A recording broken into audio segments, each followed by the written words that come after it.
Today we're taking a look at these MLB matches: Atlanta Braves vs Washington Nationals, Milwaukee Brewers vs Pittsburgh Pirates, Cincinnati Reds vs Philadelphia Phillies, Baltimore Orioles vs Boston Red Sox, and Chicago Cubs vs Miami Marlins, which are happening on Friday, August 13, 2021, and giving you match breakdowns, over and under predictions on these games. Welcome back to High Stakes. Let's get straight into it. Also, don't forget to subscribe to get notified as soon as we release these sport prediction videos. And if you would like more betting tips and predictions, then check out our Patreon in the link down below. Our new Patreon is a way for us to help you improve your chances of making more money. 5 plans are available for each and every one of you. You can get 30 extra betting picks all the way up to 270 extra betting picks per month. Stop wasting hours of your time searching for bad betting advice that ends up costing you a lot of money. Join the High Stakes Patreon now and get the best betting picks and advice. Atlanta Braves vs Washington Nationals. The Atlanta Braves have been better than their record dictates. They have struggled to find consistency, but they still have been good this season. As of late, however, they have been showing how good they can be. They are scoring 4.8 runs per game and have an OBP of .322. They are also only allowing 4.2 runs per game, but are allowing a significant amount of hits. The team is allowing 8 hits per game, and once that improves, they will start to get wins on the board. They are 8-2 in their last 10 games, however, and they have been looking better as of late. Charlie Morton will also get the start for the team in this game, which is a good sight for the Braves. Charlie Morton was actually on the mound when the Nationals stole a win from the Braves last Saturday. However, there wasn't a single finger pointed in the direction of the 37-year-old veteran as blame for the loss. He fanned 7 batters and blanked the Nationals over the course of a 6-inning effort. But the bullpen folded in the end, and the Braves couldn't get anything going offensively. So the Nationals came away with their only victory at Truist Park in that 3-game series. My betting advice for that game is to pick under 9. Milwaukee Brewers vs Pittsburgh Pirates. The Pittsburgh Pirates have been brutal offensively this season, as they are only ahead of the Texas Rangers with a .666 ops this season. This team has an inexperienced roster, and they have scored the fewest runs in the sport in 410 total runs, 3.57 runs per game this season. The lineup has been struggling a little bit, as in their last 25 games, they are hitting .234, with 3.64 runs scored per game. Shortstop Kevin Newman has been struggling at the dish, as he has a .542 ops with 3 home runs and 24 RBI, while also stealing 3 bases this year. If the Pirates can figure out how to score a few early runs, they have a chance to pull off the upset here.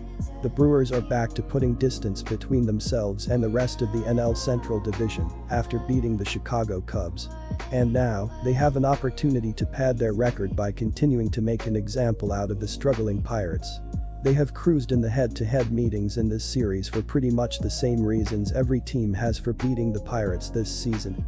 Pittsburgh's runners are obviously allergic to home plate, and the pitching rotation has the 3rd worst ERA, 5.08 in the league.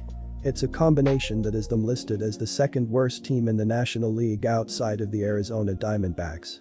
My betting advice for that game is to pick over. Cincinnati Reds vs Philadelphia Phillies. The Phillies snapped their 2-game losing streak with a win over the Dodgers in their last game.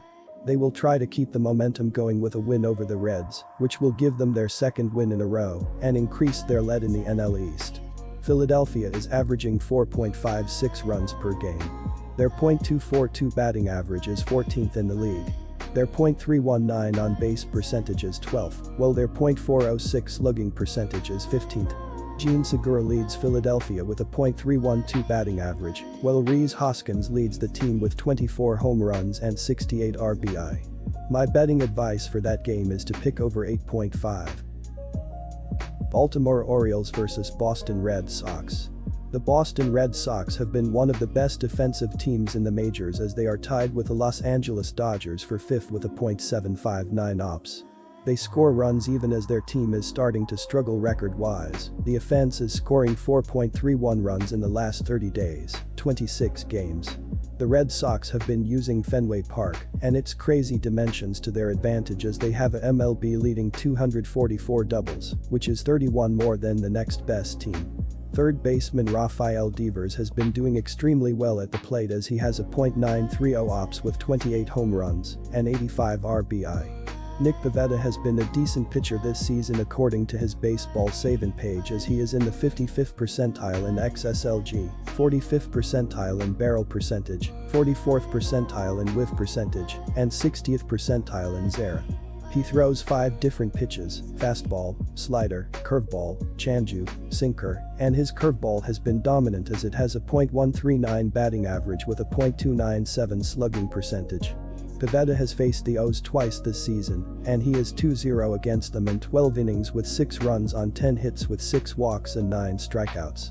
Baltimore dropped their 7th straight game as they were dropped by the Tigers on the road Wednesday night. The Orioles entered Thursday last in the AL East, 30 games behind the Rays for the top spot in the division. In the AL wild card picture, the team was 26 games behind the Red Sox for the second wild card spot, leaving them pretty much in a spoiler role the rest of the way. On Wednesday, Baltimore got 3 hits from Anthony Santander, run, 2 RBI, while Ryan McKenna had a pair in the contest. Santander hit his 10th homer of the season in the 8th inning to help the Orioles avoid a shutout. Matt Harvey, 6-11, took the loss as he allowed 3 runs on 8 hits with 3 walks and 5 strikeouts over 5 innings. My betting advice for that game is to pick over. Jesus Luzardo got hammered in his last start.